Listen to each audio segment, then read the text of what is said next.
The Old Testament lesson today is from Genesis chapter 22, verses 1 through 14. After these things, God tested Abraham. He said to him, "Abraham." And he said, "Here I am." He said, "Take your son, your only son Isaac, whom you love, and go to the land of Moriah, and offer him there as a burnt offering on one of the mountains that I shall show you." So Abraham rose early in the morning, saddled his donkey, and took 2 of his young men with him, and his son Isaac.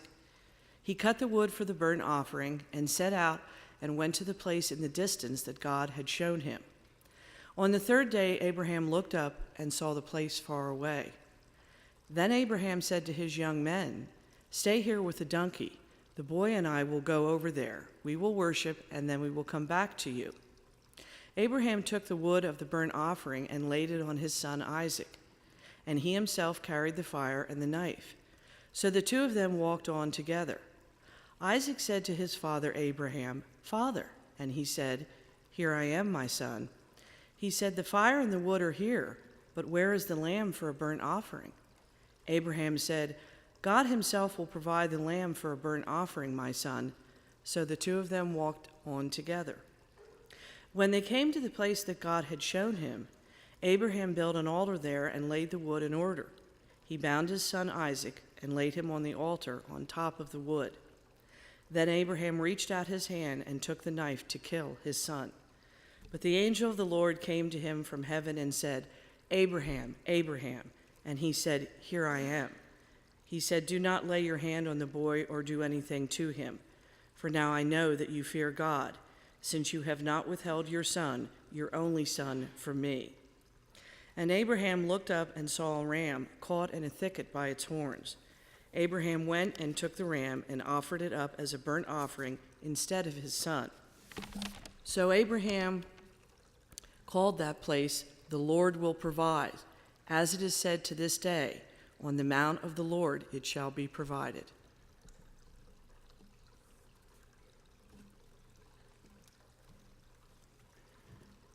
And from Matthew.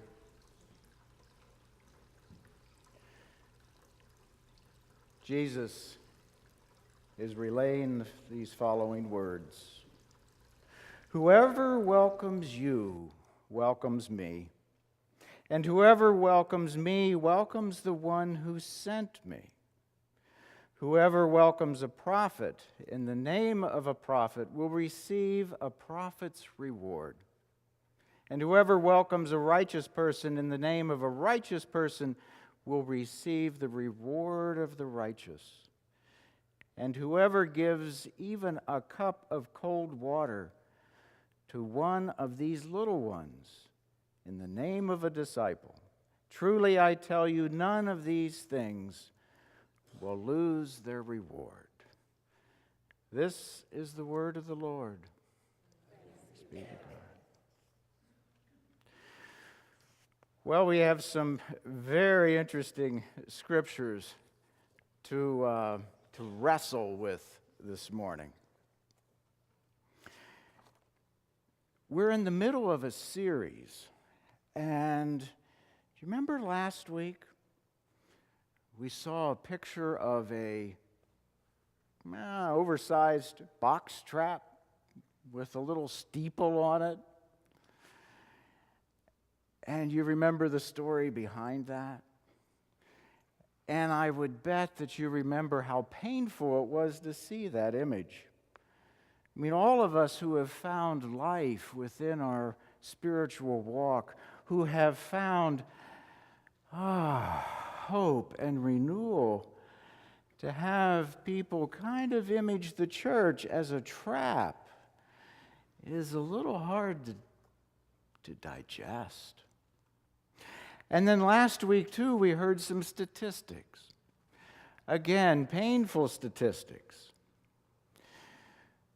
That some from our area, in the last 10 years, there's a 7% growth in the group that is claiming no religious affiliation.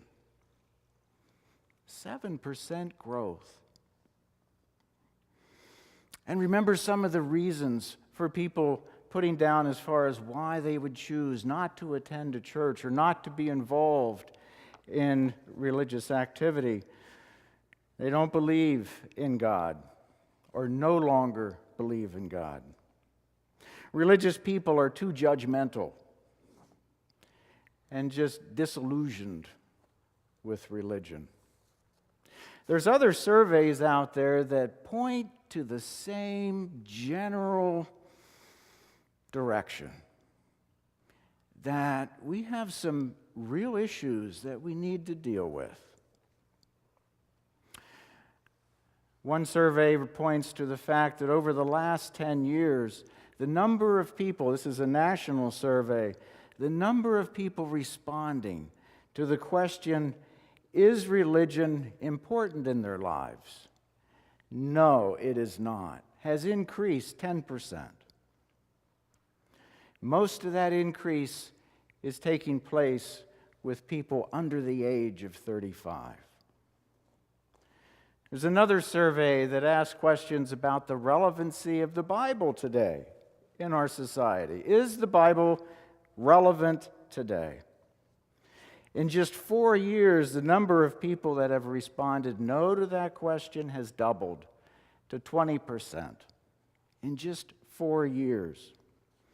And the main significance in the increase is, again, people between the age of 18 and 29.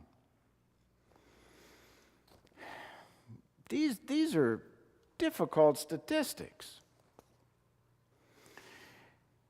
And at the same time, it's a wonderful opportunity. And I don't mean to take light of people's struggles, because my sense is that when people decide to give up on their faith walk, that's a hard decision for them. And you can still see it because oftentimes if they start talking to you about their struggle with their faith walk, there's a lot of energy in their not believing. It's a struggle.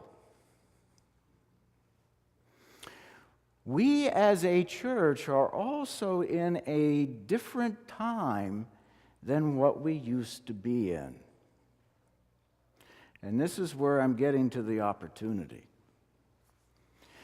For many, many years in our society, it's been the conventional wisdom, the conventional expectation that if you joined a community, you would join a church and be a part of a church.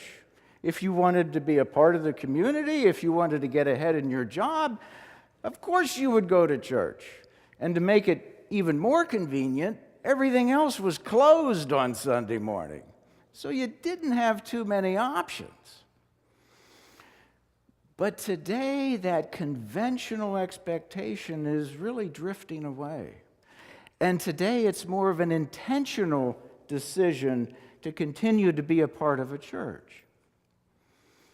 And we have many distractions.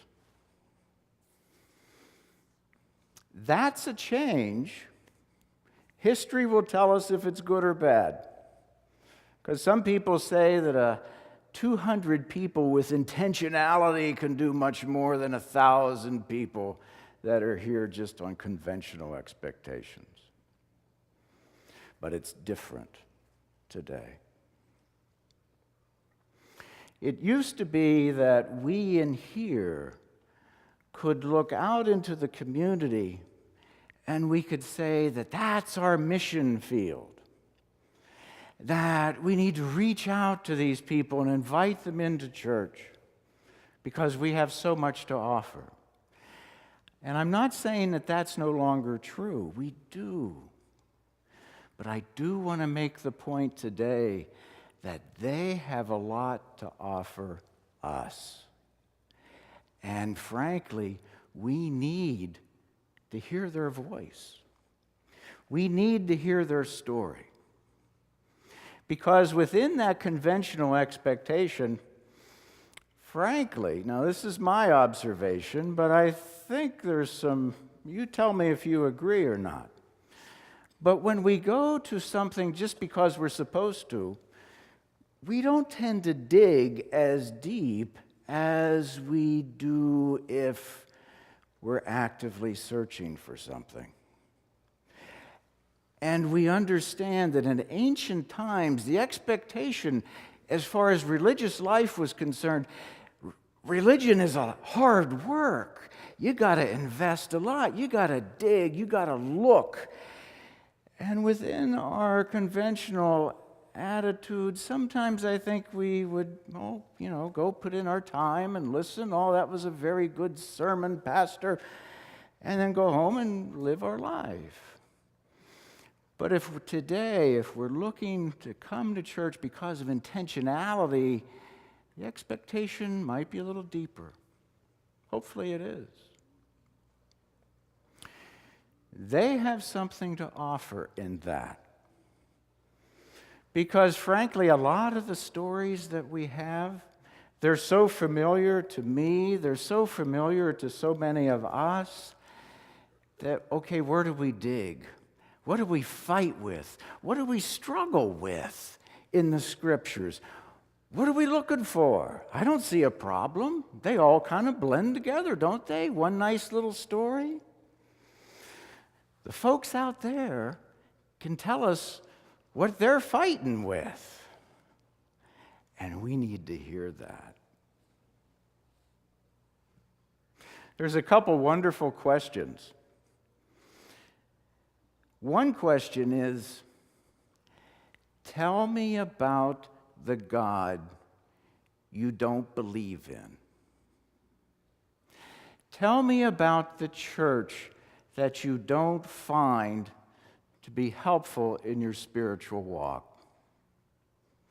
Tell me about the Bible that is no longer significant for you. And within those stories are stories that we need to hear.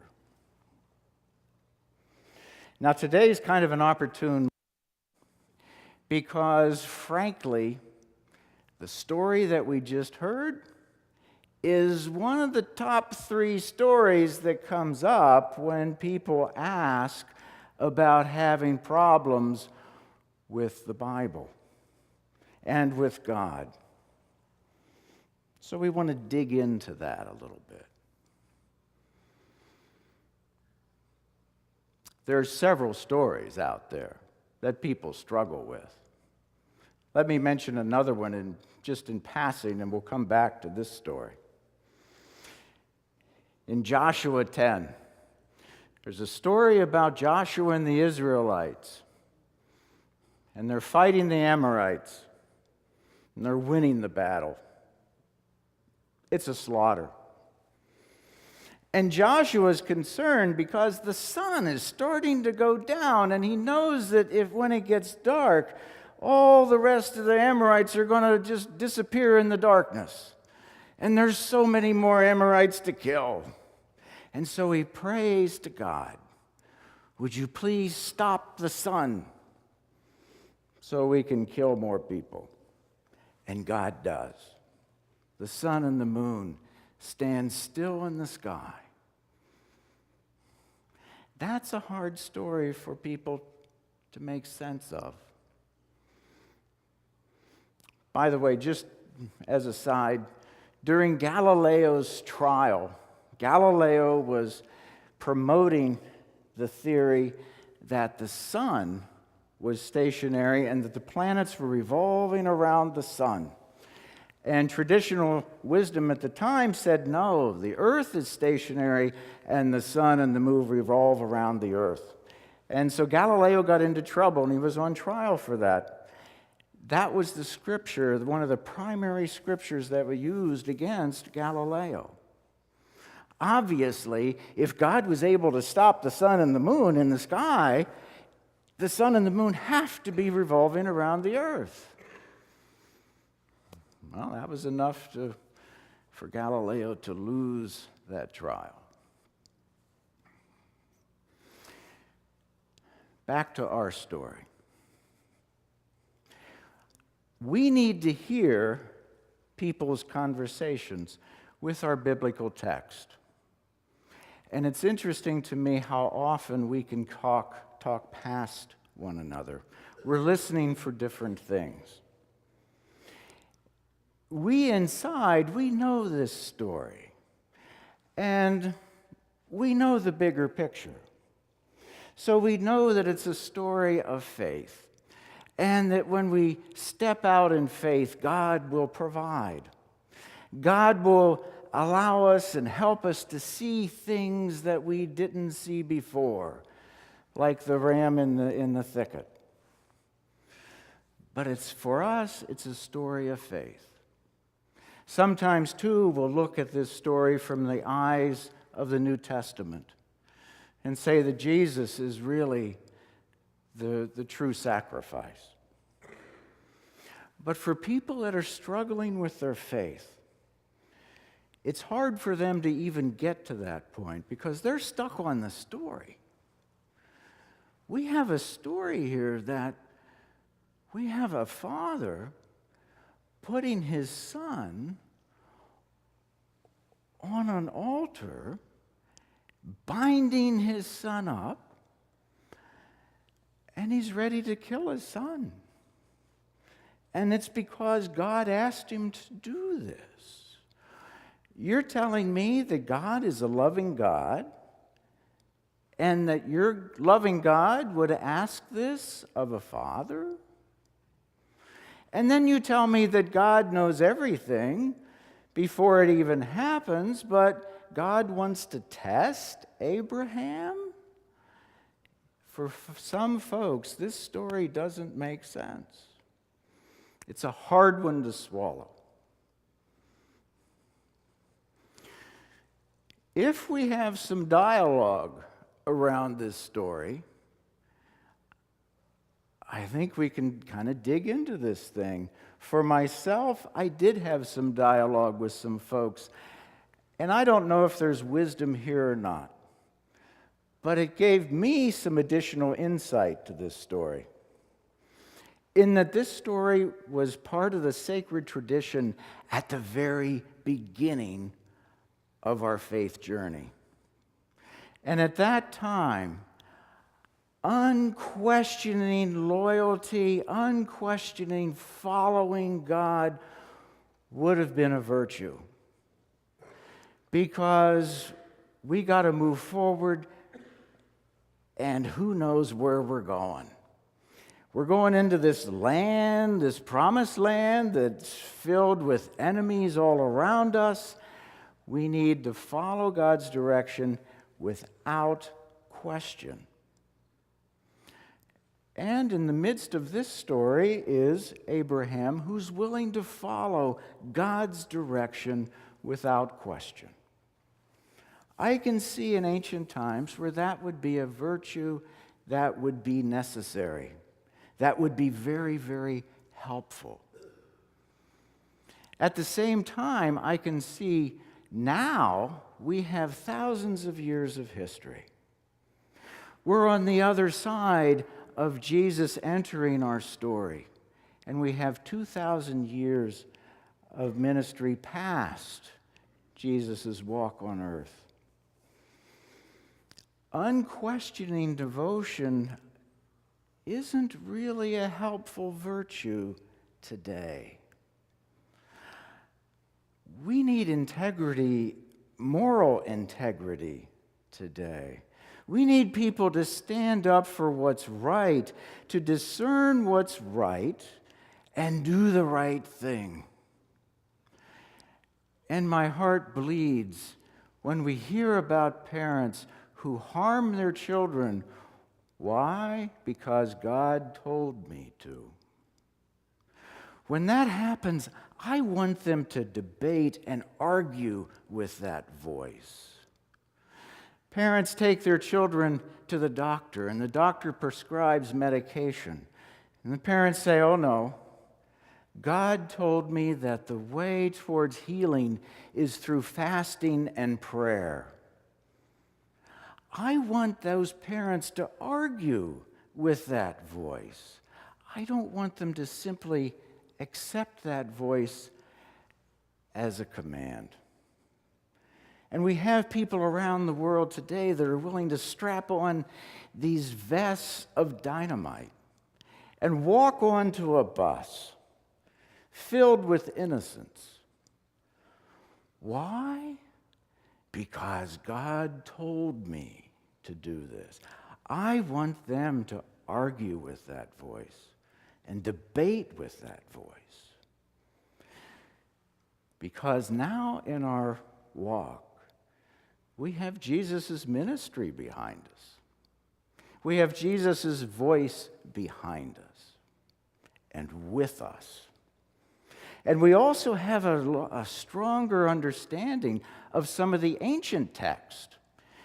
When I grew up, I kind of thought that the ancient tradition was a growing tradition that was one easy little path to follow. But when we dig into the Old Testament in particular, the New Testament, it's there too. We see struggle. We see different opinions, different understandings of who God is.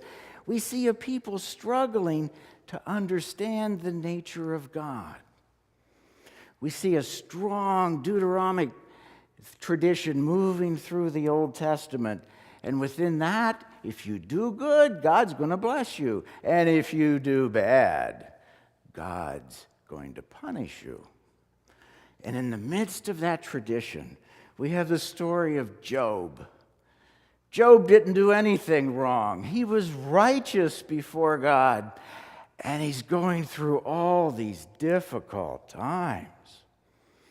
And his wonderful neighbors, the Deuteronomic neighbors that come up to him and say, Job, oh, come on, Job, wake up. All you have to do is just admit to God what you did wrong, and he will bless you again. And Job's standing there, but I don't know what I did. Confronting that understanding of God, we have this wonderful dialogue right within the gospel, right within the Bible.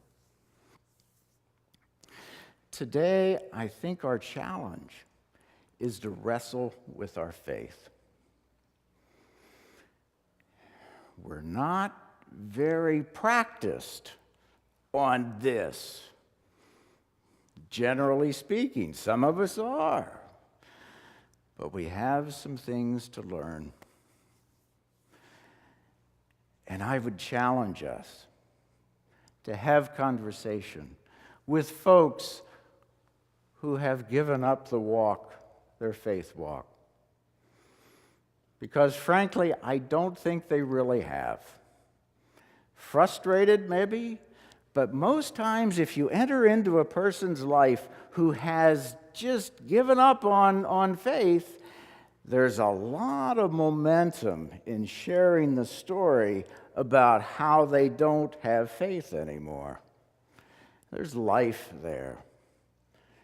Don't know how to express it. We need some of that energy. We need some of that dialogue. Because within the Bible, as Christians, we're looking for Jesus' image of God. And when we study the Bible, and when we're confronted with different images of God, some of which blend with Jesus' message, and some of which conflict with Jesus' image with God, we got to make some decisions. For me, as a Christian, I'm going with Jesus. But that's a conversation that we need to have today, that we need to struggle with. Religion is hard work. We're surrounded by people who would love to be involved, and they're not.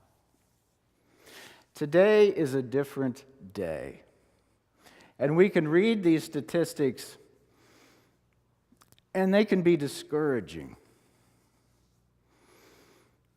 But at the same time, it's an opportunity. Let's use this opportunity and dig into our own walk. We have a wonderful statement that says God is still speaking.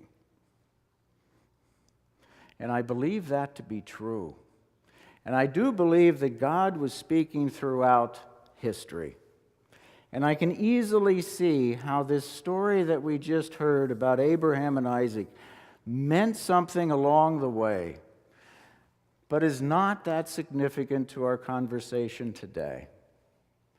It needs to be replaced. Not forgotten, not taken seriously. We need to take it seriously. But we're looking for the image of God as seen through Jesus. Let's dig and let's look for this together. We see some of this image throughout Jesus' parables. We see this image in the Lord's Prayer. Our Father who art in heaven, hallowed be thy name. Thy kingdom come on earth as it already is in heaven. A clear definition, a clear challenge for us to be involved in this world. And we are. We're building schools. We're growing garden vegetables. We're packing power lunches. We're doing good things. Let's do more. Be in ministry together. Listen to the voices out there. Not to convert them, but to listen to what they can offer, what we need to hear. Maybe we can do ministry together. Maybe they'll see that there is a spark to this Christian tradition. I bet they will.